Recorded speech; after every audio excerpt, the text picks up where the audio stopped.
Got a request today to replace this metal valve that's been leaking, so we're taking the opportunity to install one of these very well-known Philmac blue handle ball valves. Loosened it off, but it's remove the valve. When you've done that, one of the key things about reinstalling a valve or anything to do with threaded fittings, really important here, is that we make sure that thread is clean. Quite often it'll have some old thread tape on there. It's not so much that the thread tape goes off, but it will have a habit of bunching up when you remove the valve. So we really need to make sure that's a nice, clean, even surface, and I've already pre-cleaned that for the purpose of this video. And as you've seen before, it's just a question of actually reinstalling tape. Once again, it's the old story, is we're going a clockwise direction and make sure we maintain the pressure. You can see that I've got complete control over that. As I've mentioned before in some other videos, probably worthwhile pre-fitting some of these fittings just to understand how much thread tape we need, but quite often it's around that six turns mark. It can be more depending on the fittings.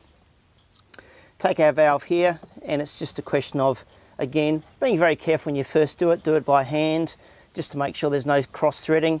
And again, that feels quite nice. You can feel there, it's actually starting to bind up, so we're getting a nice seal on that valve there.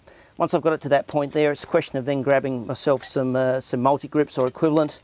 This pair here is probably a slightly better pair to use, and getting those onto the valve and continuing to tighten it up till it's fully tightened. Just make sure we're not too much arms and legs here, but we'll get it right. And ideally end up with a valve, if best we can, in a vertical position, something like that. So there we are, done up tightly, nice and easy to access, no problems there at all, terrific. Here's an example where we've already fitted a ball valve to a system, and we had a rural fitting in there before in a different valve. Yeah, no reason. We, again, just check the inside of the rural just to make sure there's no damage. Can't see any damage there. Clearly there's no damage to my pipe or the fitting, so there's no reason we can't reuse this fitting. In fact, that's what we're going to do. Already applied my thread tape, so it's a question of simply putting this fitting in.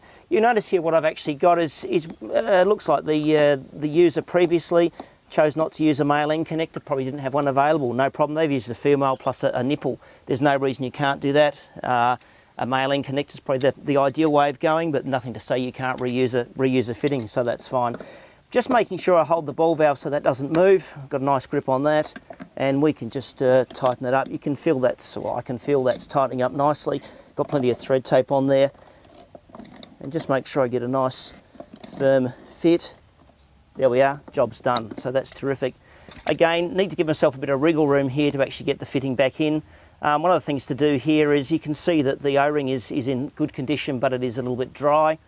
Again, it's just a question of giving that a bit of a lick. Some people don't like doing that. Use some water out of a jug or something, but just to make sure that's lubricated, so when it's sliding back into this fitting here, it doesn't cause any problems. It's just a question of bending it like that. There we go. In it goes. Grab my nut, bring the nut up here, just tighten it like that. And then it's just a question of just nipping that up, and it doesn't take too much. You can use a special tool if you like, or just in my case, just a set of multi-grips. There we go, just nipped up, job's done. That should be good for years to come. Turn that back on, system is ready to go.